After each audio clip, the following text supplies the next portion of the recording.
Hi friends, ఈ రోజు క్లాస్లో మనం linear differential equations of higher order అనే యూనిట్ని స్టార్ట్ చేద్దాం. సో మనం already differential equations of first order గురించి మనం చెప్పుకున్నాం. మనకి ఆల్రెడీ ఆ యూనిట్ అయిపోయింది. సో ఈ యూనిట్ ఏంటంటే అది ఫస్ట్ ఆర్డర్ కదా, అంటే 1 డిగ్రీ మాత్రమే ఉంటుంది first order, and first degree అంటే 1 degree. So 1 order. Higher order అంటే అది మేబీ సెకండ్ డిగ్రీ అవ్వచ్చు, థర్డ్ డిగ్రీ అవ్వచ్చు, ఎనీ డిగ్రీ. సో అది హయ్యర్ ఆర్డర్ అన్నమాట. సో ఇక్కడ ఏంటి అంటే ఫస్ట్గా వచ్చేసరికి మనం హోమోజీనియస్ గురించి చెప్పుకుంటున్నాం. సో హోమోజీనియస్ గురించి వెళ్ళే ముందు మనకి అసలు ఈ టర్మ్స్ అనేవి ఎలా రాసుకుంటాం మనకి చూద్దాం. సో ఇక్కడ d2/dx2 అనేది ఉంటుంది. మనకి క్వశ్చన్స్లో ఈ టైప్ ఆఫ్గా అడుగుతారు అన్నమాట ఎక్కువగా, హోమోజీనియస్, నాన్ హోమోజీనియస్. సో ఈ డిఫరెన్షియల్ ఈక్వేషన్స్ అంటేనే మనకి d2/dx2 లేదంటే dx2/dy2. సో అలాగే ఉంటాయన్నమాట. సో ఇదేంటిది, మనకి స్క్వేర్ ఉంది అంటే దీని యొక్క ఆర్డర్ అంతా 2 అని అర్థం అన్నమాట. ఓకేనా.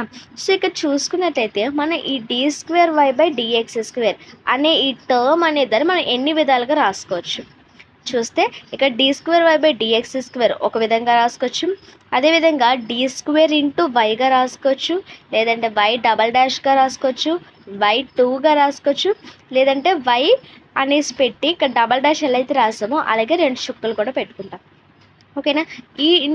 ఇన్ని విధాలుగా మనకి క్వశ్చన్ అనేది అడుగుతారు.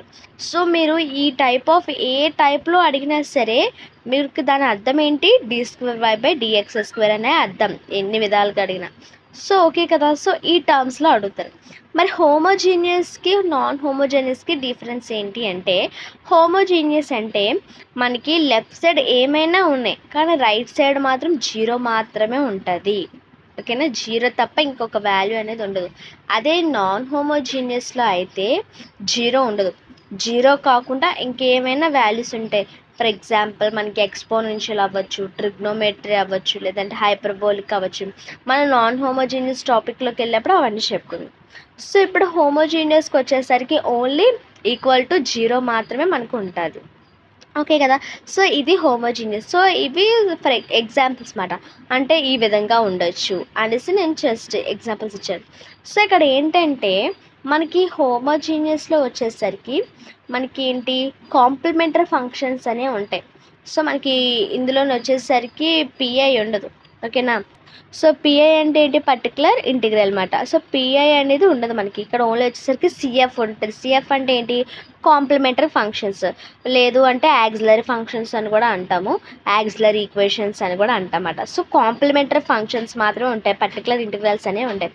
సో ఏంటి అసలు ఈ కాంప్లిమెంటరీ ఫంక్షన్స్ అనేవి ఎలా రాస్తాము ఏంటి అంటే, మనం ఇవి 3 టైప్స్గా రాసుకోవచ్చు. ఫస్ట్ వన్ ఏంటంటే, ఇక్కడ మీరు ఈ m1, m2, m3 and so on mn చూసినట్లయితే ప్రతి టర్మ్ కూడా ఏంటి, డిఫరెంట్ నెంబర్స్తో ఉంది.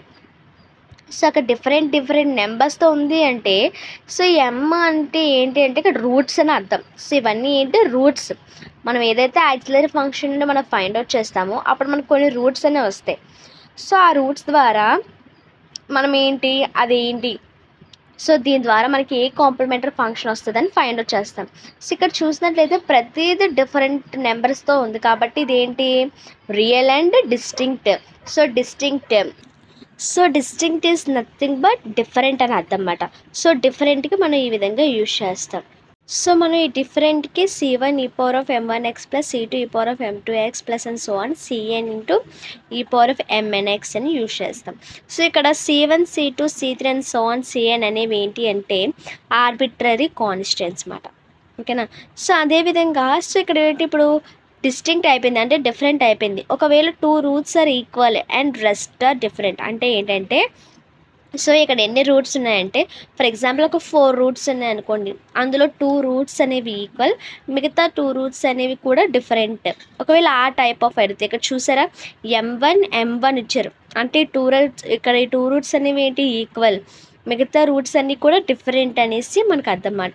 సో ఆ టైప్ ఆఫ్ రూట్స్ అనేవి వచ్చినప్పుడు c1 plus c2x into e⁻m1x plus c3 into e⁻m3x plus and so on cn e⁻mnx. So ఇది ఫార్ములా. అలా కాకుండా two roots are alpha plus I beta and alpha minus I beta and the remaining roots are different. So ఎలా ఉంటాయి అంటే for example మనకి ఇవి ఏంటంటే imaginary and real, ఓకేనా, real roots and imaginary roots, ఈ టైప్ ఆఫ్ రూట్స్ కనుక వస్తే సో ఒక 2 రూట్స్ అనేవి ఈ టైప్ ఆఫ్, నెక్స్ట్ మిగతా రూట్స్ అనేవి కూడా డిఫరెంట్ అయితే మనం ఈ విధంగా రాస్తాం, ఓకేనా. సో ఓన్లీ ఇవే వస్తే ఇవి మనం ఇంకా రాయవసరం లేదన్నమాట, డిఫరెంట్ రూట్స్ రాయవసరం లేదు, ఇవి రాస్తే సరిపోతుంది. Only real and imaginary roots వస్తే ఇది రాస్తే సరిపోతుంది. సో ఈ power of alpha X plus into C1 cos beta X plus C2 sin beta x plus C3 e power of m3x plus Cn e power of mnx. So ఇవి CF అంటే complementary functions యొక్క formulas. So ఏ route అయితే ఏం చేయాలని అర్థమైంది కదా. So ఇప్పుడు కొన్ని ప్రాబ్లమ్స్ అనేవి చూద్దాం. Find the general solution of y double dash plus 2y dash equal to 0. So y double dash అంటే మనం ఏమనుకున్నాం, y డబల్ డాష్ని ఎలా రాసుకోవచ్చు, d2y/dx2 లేదంటే d2 ఇంటూ వైగా రాసుకోవచ్చు. సో ఇక్కడ నేను ఏం చేశానంటే ఫస్ట్ d2y రాసుకున్నాను. అదేవిధంగా 2y డాష్ అంటే ఏంటి, సో ఇక్కడ y డబల్ డాష్ అంటే మనకి ఏంటి d2, మరి y డాష్ అంటే d⁻1 అవునా. ఇక్కడ డబల్ డాష్ ఉన్నాయి కాబట్టి 2 అని అర్థం కాబట్టి d2గా రాసుకున్నాం. ఇక్కడ y డాష్ అంటే 1 కాబట్టి d1గా రాసుకుంటాం. సో d⁻1 ఉన్నా లేకపోయినా ఒకటే కాబట్టి నేను అక్కడ 1 పెట్టలేదు అనమాట. సో ఏంటి 2 ఇంటూ d ఇంటూ y అవునా, dy కదా. సో y డాష్ అంటే dy, ఇక్కడ 2 ఉంది కాబట్టి 2 అని రాసుకున్నాం. సో ఈ రెండింటి నుండి ఏం కామన్ తీసాము అంటే y అనేది కామన్ తీసాం. y అనేది కామన్ తీస్తే d2 plus 2d into y, ఓకేనా. సో ఇదే ఇక్కడ రాసుకున్నాను, d2 plus 2d into y equal to 0 అని రాసుకున్నాను. సో ఇప్పుడు దీనికి యాక్సిలరీ ఈక్వేషన్ రాయాలి. యాక్సిలరీ ఈక్వేషన్ ఎలా రాస్తాము అంటే ఇక్కడ ఈ y అనే టర్మ్ నాకు అందులో తీసుకోము, y అనే టర్మ్ తీసుకోకుండా ఓన్లీ ఎక్కడైతే d ఉంటాయో ఆ d ప్లేసెస్లో మనం dకి బదులుగా m అనేది సబ్స్టిట్యూట్ చేస్తాం. ఏం సబ్స్టిట్యూట్ చేస్తాం, d ఈక్వల్ టు m అనే దాన్ని సబ్స్టిట్యూట్ చేస్తాము, d ఈక్వల్ టు m అనే దాన్ని సబ్స్టిట్యూట్ చేస్తాము. సో ఇక్కడ d2 ప్లస్ 2d అని ఉంది. ఈ d2 అంటే ఏంటి, m సబ్స్టిట్యూట్ చేస్తే m2 ప్లస్ 2d అంటే 2m, m2 plus 2m. So ఇక్కడ అదే రాసుకున్నాం మనం, the auxiliary equation is m2 plus 2m equal to 0, ఓకేనా. సారీ ఓకే, కాంప్లిమెంటరీ ఫంక్షన్ వేరు, మనకి యాక్సిలరీ ఈక్వేషన్ వేరు. దీన్ని యాక్సిలరీ ఈక్వేషన్ అంటారు, ఓన్లీ కాంప్లిమెంటరీ ఫంక్షన్ అంటారు. సో సారీ, ఇక్కడ మనకి ఏంటి యాక్సిలరీ ఈక్వేషన్ వచ్చేసరికి మనం ఎలా రాసుకుంటామంటే సో ఇక్కడ దీన్ని మనం m టర్మ్స్లోకి మార్చేదాన్ని యాక్సిలరీ ఈక్వేషన్ అంటారు, ఓకేనా. So m2 plus 2m equal to 0, ఓకేనా. సో ఇప్పుడు ఈ రెండింటిని మనం ఏం చేస్తామంటే m అనేదాన్ని కామన్ తీస్తున్నాం. ఇక్కడ m అనేదాన్ని కామన్ తీస్తే ఇంకొక m ఉంటుంది, అదేవిధంగా ప్లస్ ఇందులోని 2 ఉంటుంది అనమాట. So m into m plus 2 equal to 0. ఇప్పుడు ఈ 0 అనేది mకి మనం అప్లై చేస్తాము, m ప్లస్ 2కి అప్లై చేస్తాము. అంటే m equal to 0 comma m plus 2 equal to 0. So m plus 2 equal to 0 అంటే అర్థం ఏంటి, m ఈక్వల్ టు ఈ ప్లస్ 2 అనేది లెఫ్ట్ సైడ్ వెళ్ళిపోతే -2 అయిపోతుంది, ఓకేనా. సో రైట్ సైడ్ వెళ్ళిపోతుంది కాబట్టి m ఈక్వల్ టు -2 అంటే రూట్స్ ఏమేమి వచ్చాయి మనకి, m ఈక్వల్ టు 0 కామా -2 అని వచ్చాయి. సో ఏంటి m అంటే ఏంటి ఇక్కడ అనుకున్నామన్న రూట్స్ అనుకున్నాం.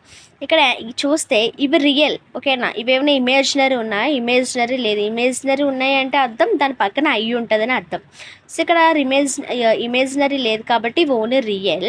అండ్ ఇవేంటి ఈక్వల్గా ఉన్నాయా, లేవు. సో ఎలా ఉన్నాయి, ఇవి డిఫరెంట్గా ఉన్నాయి. సో డిఫరెంట్గా ఉంటే మనకి ఫార్ములా ఏంటి, C1 e power of m1x plus C2 e power of m2x. So ఇక్కడ మనకి ఎన్ని ఉన్నాయి, సో మనకి ఇక్కడ పవర్ ఎంత, మనకు ఆర్డర్ ఎంత 2 కాబట్టి మనకి ఎన్ని రూట్స్ వస్తాయి, 2 రూట్స్ వస్తాయి, ఓకేనా. సో ఇక్కడ చూసుకున్నట్లయితే మనకి ఏంటి y equal to, so general solution ఎలా ఫైండ్ అవుట్ చేస్తామంటే y ఈక్వల్ టు CF అంటే y equal to complementary function. అదే మనకి నాన్ హోమోజీనియస్ అయితే y equal to CF plus PI అంటే complementary function plus particular integral కూడా మనం యాడ్ చేస్తాం. ఇందులో మాత్రం ఓన్లీ కాంప్లిమెంటరీ ఫంక్షన్, ఓకేనా. సో ఇక్కడ ఏంటి C1 into e power of m1 అంటే ఎంత 0 into x plus C2 into e power of ఎంత -2 into x. So e power of 0 into x అంటే 1. సో ఈ ప్లేస్లో 1 సబ్స్టిట్యూట్ చేస్తే C1 plus C2 into e power of -2x. So ఈ విధంగా రాసుకుంటాం. So thanks for watching.